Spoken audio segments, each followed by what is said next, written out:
سلام به دوستای هنرمندم، من ندا هستم. امروز می‌خوایم با هم وارد دنیای الگوخوانی بافت‌های مدلدار و آفریقایی بشیم. اگر دوست داری و فکر می‌کنی که فقط این مدل بافت‌ها رو افراد حرفه‌ای میتونن بزنن، با من همراه باش، چون بهت خیلی راحت و آسون با تخته و تصویر نشون میدم چطوری میتونی الگوخوانی کنی و هر مدلی که دوست داری رو روی موی مشتری پیاده سازی کنی. تا آخر ویدیو همراه باش، چون میخوام بهت آموزش بدم چطور تو انتهای کار یک موی بدون وز و خورده مو تحویل مشتریت بدی. با من همراه باش. الان ما میخوایم این مدلی که پایین صفحه میبینین رو الگو کشیشو انجام بدیم. من روی تخته این کار براتون انجام دادم. چیزی که من توی عکس دیدم یه تقسیم بندی این شکلی بود که روی سرمانکن هم براتون نمونهشو گذاشتم. این قسمت از سر رو تقسیم میکنیم. من از کنار 8 ابرو اومدم فرق مشتری رو کج کردم و الگو کشیمو انجام دادم. چیزی که توی عکس میبینم اینه: 1 2 3 و 4 تا حالت 8. این یکی نوک‌تیز نیست، بعدی هم نوک‌تیز نیست، ولی بعدی نوک‌تیز میشه، مثل این عکسی که اینجا میبینید. ببینید شما میتونید اینو حالت شعاعی از مرکز هم بکشین، ولی الگویی که الان من دارم میبینم به این صورت: 1 2 3 و کنار هم 4 تا تقسیم بندی. 4 تا تقسیم بندی. حالا این کله مانکن قسمت که پشت گوشش کمتره، من اینجا میتونم اینو تقسیم بر 2 بکنم یا تقسیم بر 3 بکنم. تقسیم بندی کنار سر به این صورت: 1 2 تا و 3 تا. اینها رو همه رو میبافیم در یک راستا. تمام بافت آفریقایی زده میشه کف سر، اینجا بسته میشه، اینجا بسته میشه، اینجا بسته میشه و مثل حالت شینیون یک طرف سر میفته. الان میریم مدل بعدی رو تست کنیم، الگوخوانیشو. الان این مدل جدیدی که پایین صفحه میبینید مجدد رو میخوام براتون تقسیم بندیشو انجام بدم. رو تابلو نقاشی کشیدم، حالا هرچند نقاشیش خوب نیست. ببینید سر رو از روبرو براتون ترسیم کردم که به 2 قسمت مساوی از وسط تقسیمش میکنیم. به این مدلی که میخوام بهتون نشون بدم تقسیم بندیشو میگن مدل شعاعی. ببینید از بین 2 تا ابرو، از روی نوک بینی این شونه رو میارین تا پشت سر. حالا شما نیازی نیست که تا انتها تا پشت سر ببرین، تا نیمه سر هم مشکلی نداره. من فرض رو بر این میگیرم که فرق به 2 نیمه مساوی تقسیم شده. خب و اینکه وسط باشه، من از این طرف و از این طرف به صورت 7 میگیرم جدا میکنم.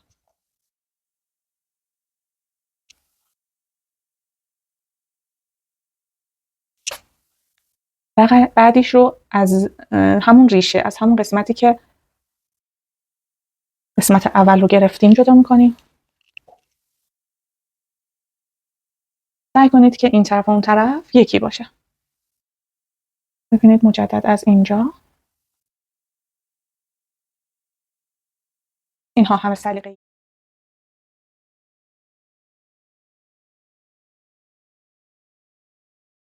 خب میریم سراغ مدل بعدی.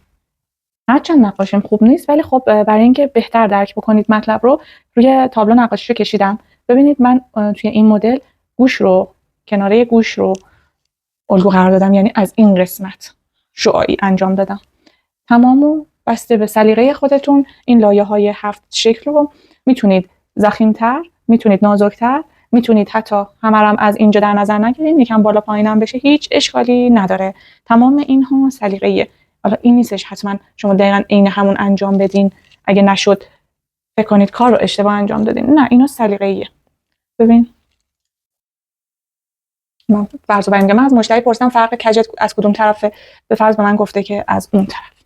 من رو دستم این طرف.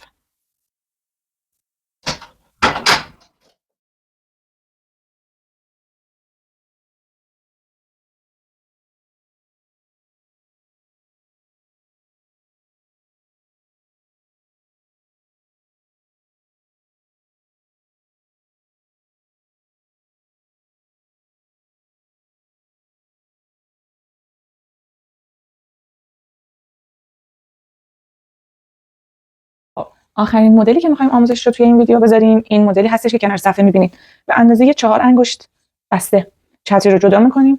این مدل مناسب همه مناسبت هاست. این قسمت رو جدا می‌کنیم، میاریم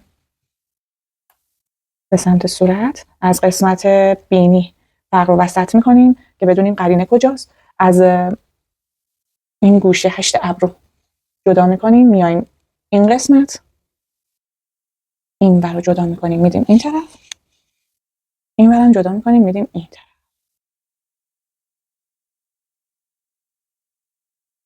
همین راحتی. بافت رو از اینجا و تارتار انجام میدیم، این بافت رو هم از این قسمت انجام میدیم.